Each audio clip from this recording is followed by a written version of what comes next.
स्पर्धा परीक्षेच्या तयारीसाठी महाराष्ट्रातील सर्वोत्तम online platform Dnyandeep academy Pune. महाराष्ट्रातील सर्वोत्कृष्ट शिक्षकांचे व्हिडिओ लेक्चर्स, PDF स्वरूपात नोट्स व प्रश्नपत्रिका उपलब्ध, तेही अगदी माफक फीसमध्ये. बॅच जॉईन करण्यासाठी आजच गुगल प्ले स्टोअरवरून ज्ञानदीप अकॅडमीचे ॲप डाउनलोड करा. अधिक माहितीसाठी संपर्क करा 95 11 28 04 65. Hello everyone, hope all are doing study well, and in this session we will discuss the major current affairs topic in November month from 15 November to 25 November, and in this session we majorly giving focus on the prelim and both mains, but especially our main focus is prelim exam, UPSC prelim, that is this upcoming prelim in June. So I use both Marathi and English language to discuss all these articles, so the Marathi aspirant also will get benefit. So, and if firstly I explain holistically every article, and after that I will also explain the areas where UPSC may ask the question in prelims. So let's start. So these are some of the topics we will discuss.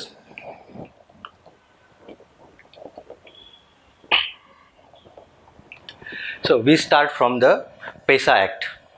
So this news in current because of the national conference was organized to commemorate, or we can also say that celebrate the 25th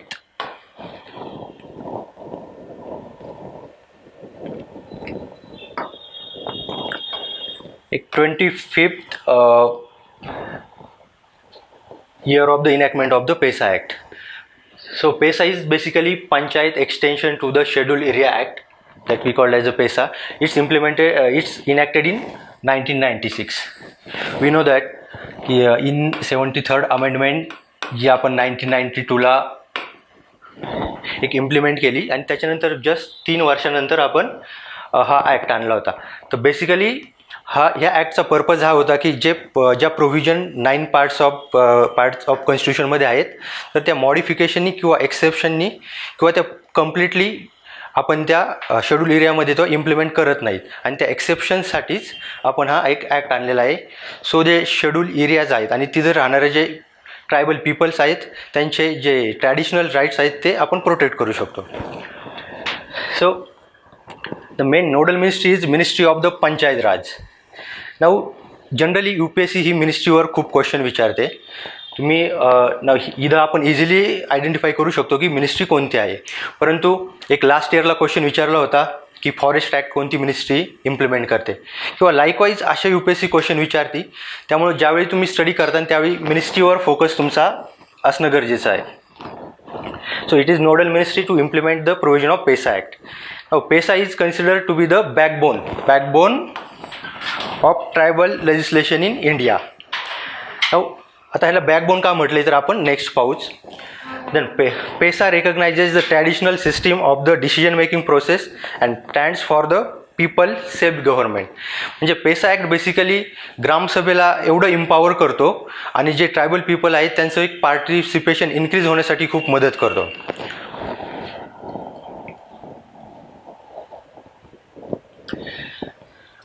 एक schedule आहे आपलं, article आहे 243M of the Constitution exempts 5th schedule area from the part 9 of the Constitution. म्हणजे हे एक article add केलेलं आहे आपण 9 पार्टमध्ये. तर हे आर्टिकल हे एक्झेम्पशन्स म्हणजे आपण म्हणू की ते एक्झेम्पशन करतं जे आपल्याला काही ज्या प्रोव्हिजन इम्प्लिमेंट करायच्या आहेत शेड्यूल एरियामध्ये. मग ह्या आर्टिकल थ्रू कॉन्स्टिट्यूशननी पार्लमेंटला राईट्स दिलेले आहेत की पार्लमेंटला एक एम्पॉवर केले की तुम्ही असे काही लॉज बनवा ज्या थ्रू तुम्ही एक जे तुम्हाला प्रोव्हिजन इम्प्लिमेंट करायचे नाही आहेत शेड्यूल एरियामध्ये किंवा मॉडिफिकेशन करायचे आहेत त्यासाठी तुम्ही तो ॲक्ट बनवायची पॉवर ह्या आर्टिकलनी पार्लमेंटला दिलेली आहे. त्या पॉवरचा यूज करूनच पार्लमेंटनी हा आपला PESA ॲक्ट बनवलेला आहे, जो की आपण 1996 पासून आजपर्यंत तो वर्किंग आहे. सो ही कमिटी होती, Dilip Singh Bhuria committee is also important in a prelim perspective. So ह्या कमिटीच्या रिकमेंडेशननी PESA act was enacted in 1996 for the tribal empowerment and to bring them into the mainstream. Okay, आता provision of panchayat raj part 9 of the constitution implement its 5th schedule areas where certain modification exemption. तर हे 5th schedule महत्त्वाचं आहे. तर आपला PESA act कोणासाठी आहे, तर डायरेक्ट हा पण क्वेश्चन येऊ शकतो की 5th शेड्यूलसाठी, 6th शेड्यूलसाठी. सो 5th शेड्यूल इम्पॉर्टंट आहे.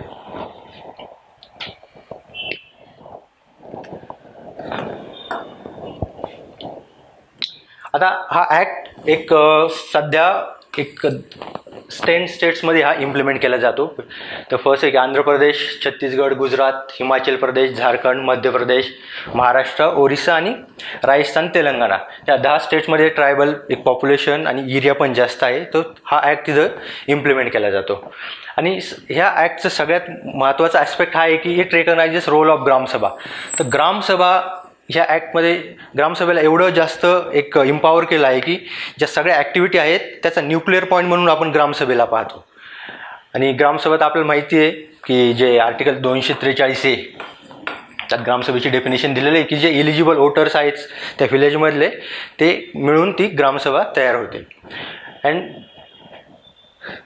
so it recognizes role of Gram Sabha and community in these areas and direct the state government to devolve power and authority directly to the Gram Sabha आणि panchayat.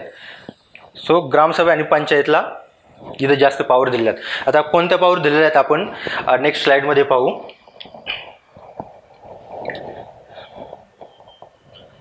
So gram sabha first की right to mandatory consultation in land acquisition, resettlement and rehabilitation of displaced persons.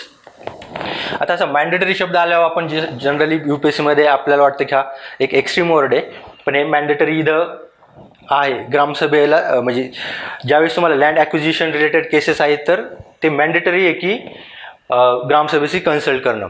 आता काही एक developmental project आहेत, जसे dams आहेत किंवा काही मायनिंगचे डेव्हलपमेंटल प्रोजेक्ट आहेत, जर ते शेड्यूल त्या एरियामध्ये येत असतील आणि गव्हर्मेंट जे इन्व्हेस्टर आहेत त्यांना जर तो प्रोजेक्ट इम्प्लिमेंट करायचा असेल तर त्यांना हे कन्सल्टेशन करणं पण म्हणजे मॅन्डेटरी आहे. सो सेकंड आहे की protection of traditional beliefs, culture of the tribal community. Then ownership of the minor important आहे, मायनर फॉरेस्ट प्रोडक्ट किंवा एक मायनर वॉटर बॉडी येतात.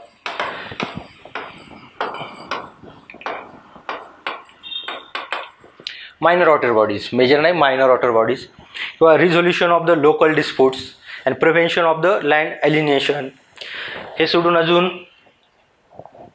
Management of the village markets, even right to control the production, distillation and prohibition of liquor, exercise of the control over the money lending or any other rights involving the scheduled tribes. Yes, म्हणजे हे rights सोडून अजून पण खूप सारे असे rights आहेत जिथं ग्रामसभेला खूप जास्त पॉवर दिलेले आहेत. तर हा ॲक्ट एक रिव्हॉल्युशनरी ॲक्ट आहे, ज्यामुळं की जे आपले शेड्यूल एरियामधले जे ट्रायबल पीपल्स राहतात तर त्यांना हा खूप इम्पॉवर करतो. So they can easily participate in grassroot democracy. So हा पूर्ण ॲक्ट आहे. ज्यावेळी UPSC क्वेश्चन विचारते सो तुम्ही त्याचं इनॅक्टमेंट इयर आहे जे की आपलं 1996 आहे. देन मिनिस्ट्री आसन जे आपली पंचायत राज मिनिस्ट्री आहे. आणि मेन म्हणजे ग्रामसभा रोल.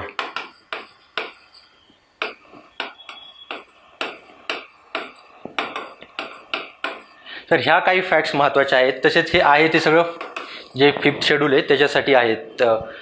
हे पेसा ॲक्ट 5th शेड्यूलसाठी आहे. सो या एरियावर UPSC एक जनरली क्वेश्चन विचारू शकते. सो आता आपण नेक्स्ट आर्टिकल पाहू. So Mysore declaration. तर बेसिकली क्वेश्चन डायरेक्टली याच्यावरच विचारू शकतात की Mysore declaration currently in is news. So it's related to. Sir UPSCचे असे फेवरेट क्वेश्चन आहेत, तर आपण ते पाहू कशाबद्दल आहे. The participant from the 16 states signed the Mysore Declaration and resolved to roll out the common minimum service delivery by panchayat across the country from April 1, 2022 म्हणजे हे जे नेक्स्ट फायनान्शियल इयर सुरू होते आपलं 2022 आता येईन ते नेक्स्ट, तर तेव्हापासून त्यांनी एक डिक्लेरेशन केलं हे कशासाठी, जर कॉमन मिनिमम सर्व्हिस डिलिव्हरी म्हणजे पंचायतला इम्पॉवर करायचं सो दे की एक ते सर्व्हिस डिलिव्हरी कशी इम्प्रूव्ह करू शकतात किंवा त्या सर्व्हिस डिलिव्हरीची क्वालिटी ते इम्प्रूव्ह करू शकतात. तर त्यासाठी एक 16 स्टेटनी ते साईन केलेलं आहे. एक लक्षात राहू द्या की ऑल स्टेटनी नाही केलेलं अजून, फक्त 16 आहे. सो इथं UPSCचं दर एक सेंटेन्समध्ये क्वेश्चन विचारले तर एक टाकू शकते की ऑल स्टेट साईन असं. आता ते डिक्लेरेशन पाहू आपण. The Mysore declaration is aim to recognize citizen service centric service as the heart of governance, and it provides key inputs on the various aspects of service delivery that are either provided by panchayat directly or services of the other department that are facilitated by panchayat. So basically आपल्याला फक्त service delivery त्याची quality improve करायची आहे. So directly question Mysore डिक्लेरेशनवरच विचारला जाईल, ह्याच्या जास्त possibility आहे. सो हे काही एक हायलाईट्स आहेत त्याच्या. We uphold the values of openness in our engagement with the citizens to improve the services, incorporating the diverse views when designing and delivering the services. We embrace principles of transparency, open government with the view towards achieving greater prosperity, well-being, human dignity for the sustainable development of the local community. Okay, आता हे pre पर्स्पेक्टिव्हनी काही महत्त्वाचं नाही आहे, पण तुम्ही मेन्समध्ये ज्यावेळी governance related answer लिहिताल त्यावेळी हे एक कीवर्ड्स आहेत जे तुम्ही डायरेक्टली यूज करू शकता गव्हर्नन्स रिलेटेड आन्सर राईट करताना. So highlights of the declaration is की we the representative and officials recognizes the efforts to promote the inclusive and accountable local self government in delivery of the services in consonance with the priorities and the aspirations of our citizens. We accept the responsibility of seizing this movement to strengthening our commitment to promote transparency, empower citizens, harness the power of new technologies towards timely and quality delivery of the service and enhancing citizen service experience. Okay, हे तर तुम्ही फक्त governance related answer लिहिताना हे सगळे keywords तुम्ही use करू शकतात डायरेक्टली. सो क्वेश्चन विचारायची जास्त possibility directly on the Mysore डिक्लेरेशनवर असेल की improve the service delivery in panchayat. Next की इंडिया रशिया मिलिटरी कॉपरेशन आहे. हे पण एक मेजर डेव्हलपमेंट नोव्हेंबर मंथमध्ये झालेली आहे ही India and Russia military cooperation. तर न्यूजमध्ये काय होतं तर 21st इंडिया रशिया समिट झालेली आहे. बोथ नेशन साइन एक 10-year defence cooperation pact in the background of ongoing deliveries of the S-400 air defence system. So आता इंडिया अँड रशिया जे डिफेन्स कॉपरेशन आहे ते असं आहे की एक जे खूप हिस्टॉरिकली इंडियाचं आणि रशियाचं एक कॉपरेशन चालत आलेलं आहे सिन्स फ्रॉम 1971 इंडिया पाक वॉरपासून. तर एक काही प्रिन्सिपल आहेत आपले की जसं म्युच्युअल ट्रस्ट असन किंवा respect of for each other core national interest. म्हणजे असं की आपल्याला रशिया जम्मू काश्मीरच्या इश्यूवर रशियाने कंटिन्युअसली सपोर्ट केलेला आहे. जे आपले किंवा रशियाचे काही इंटरनल इश्यू आहेत तिथं पण इंडिया त्यांना सपोर्ट करते.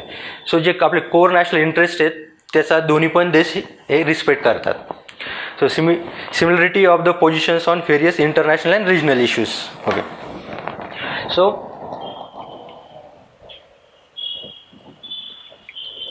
सो जर आपण एक हिस्ट्री पाहिली इंडिया आणि रशिया कॉपरेशनची तर फर्स्ट ही स्टार्ट फ्रॉम एक 1971 ज्यावेळी both the nation sign treaty of peace friendship and cooperation एक 20 इयर्ससाठी आपण साईन केली होती.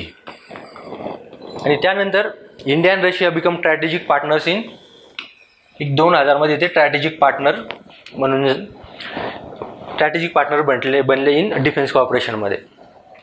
सो आफ्टर 1971 एक 2009 एक मेजर कॉपरेशन झालेलं जे की bilateral inter governmental military and technical cooperation was sign for period of एक पूर्ण हे 2011 to 2020 म्हणजे ऑलमोस्ट एक डिकेडसाठी हे होतं.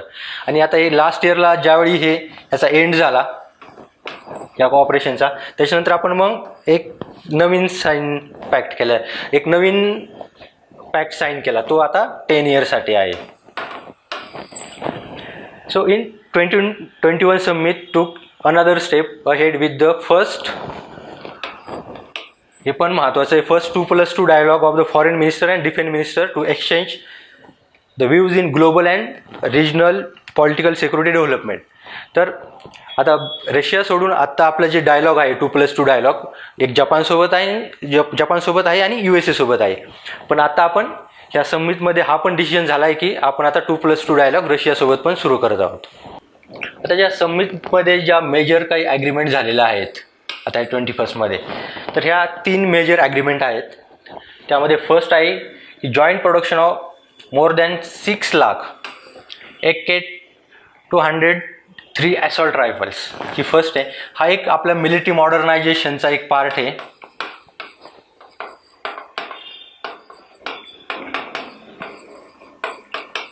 हे की आपण आता एक नवीन वेपन्स मिलिटरीसाठी पुरवणार आहोत, हे 6 लाख असॉल्ट रायफल्स. सेकंड आहे की promote greater economical cooperation with target to increase bilateral trade. Trade आपल्याला ऑलमोस्ट $30 बिलियन इन्क्रीज करायचं आहे. आणि बायलॅटरल इन्व्हेस्टमेंट एक $50 बिलियन इन्क्रीज करायची बाय 2025. म्हणजे फ्रॉम नाऊ जस्ट नेक्स्ट 3 इयरमध्ये आपल्याला ह्या दोन्ही गोष्टी अचीव करायच्यात. हा एक मेजर कॉपरेशन एरिया आहे. अँड थर्ड आहे की reserve bank of India and bank of Russia to jointly respond against cyber attacks. तर एक कॉपरेशन आहे ज्या दोन्ही सेंट्रल बँक आहेत दोन्ही देशाच्या, त्यांच्यामध्ये हा एक पॅक्ट आहे. सो या एक मेजर 3 ॲग्रीमेंट झाल्यात एक 21st इंडिया रशिया समिटमध्ये. आता अपार्ट फ्रॉम आपण जे काही अदर एरियाज आहेत ज्यामध्ये इंडिया आणि रशिया कॉपरेट करते ते नेक्स्ट स्लाईडमध्ये पाहू. सो अदर कॉपरेशनमध्ये एक joint try services exercise Indira 2019 between the India and Russia. आता ही जॉईंट ट्राय सर्व्हिस एक्सरसाइज आहे. यामध्ये म्हणजे रशियाचे एक नेव्ही आर्मी आणि एअरफोर्स असेल आणि इंडियाची पण नेव्ही आर्मी एअरफोर्स असेल, हे एकत्र त्यांनी एक्सरसाइज केलेली. आणि असे खूप कमी देश आहेत ज्यांच्यासोबत इंडियाची ट्रायलॅटरल सर्व्हिस आहे आणि त्यामध्ये Russia is one of the country आहे. सेकंड आहे की joint military programmes between the India and Russia, त्याच्यामध्ये ब्राह्मोस क्रूज मिसाईल प्रोग्राम आहे. हा एक पूर्ण पॉप्युलर प्रोग्राम आहे इंडिया आणि रशियामध्ये. इवन आता आपण एक एक्सपोर्ट पण करतोय दोघांच्या कॉपरेशननी. इवन एक 5th generation fighter jet programme आहे, किंवा नंतर एक सुखोई आहे 13 MKI प्रोग्राम, किंवा एक ॲल्युशिन किंवा HAL टॅक्टिकल ट्रान्सपोर्ट एअरक्राफ्ट पण आहे. किंवा आता हे हेलिकॉप्टर्स आहेत KA-226T twin engine utility helicopters आहेत हे. आणि काही फ्रिगेट्स आहेत नेव्हीसाठी. ह्या एरियामध्ये आपण रशियासोबत कॉपरेशन करतो. अपार्ट फ्रॉम दॅट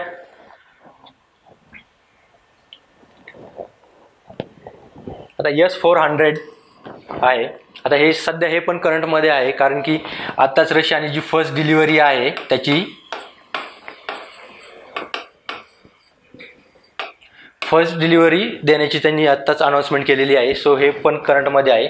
तर ही जनरली आपली 2018मध्ये डील झाली होती रशियासोबत, एक $5.4 बिलियन डील आहे ही. तर त्यामध्ये एक 5 long range surface to air, एक surface to air missile defence system.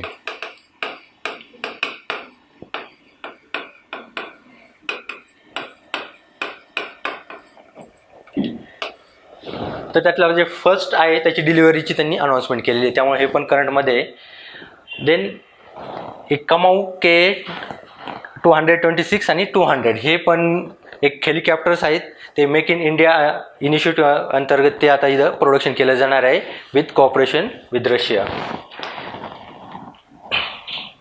Then Bhishma tank, ते पण आपलं त्यांच्यासोबत कॉपरेशन होतं. तसंच INS Vikramaditya aircraft carrier programme, हा पण आहे. तर हे सगळे रशियासोबतचे आपले मेजर कॉपरेशन्स आहेत.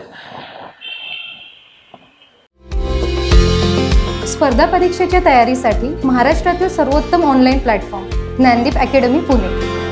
महाराष्ट्रातील सर्वोत्कृष्ट शिक्षकांचे व्हिडिओ लेक्चर्स, PDF स्वरूपात नोट्स व प्रश्नपत्रिका उपलब्ध, तेही अगदी माफक फीसमध्ये. बॅच जॉईन करण्यासाठी आजच गुगल प्ले स्टोअरवरून ज्ञानदीप अकॅडमीचे ॲप डाउनलोड करा. अधिक माहितीसाठी संपर्क करा 95 11 28 04 65.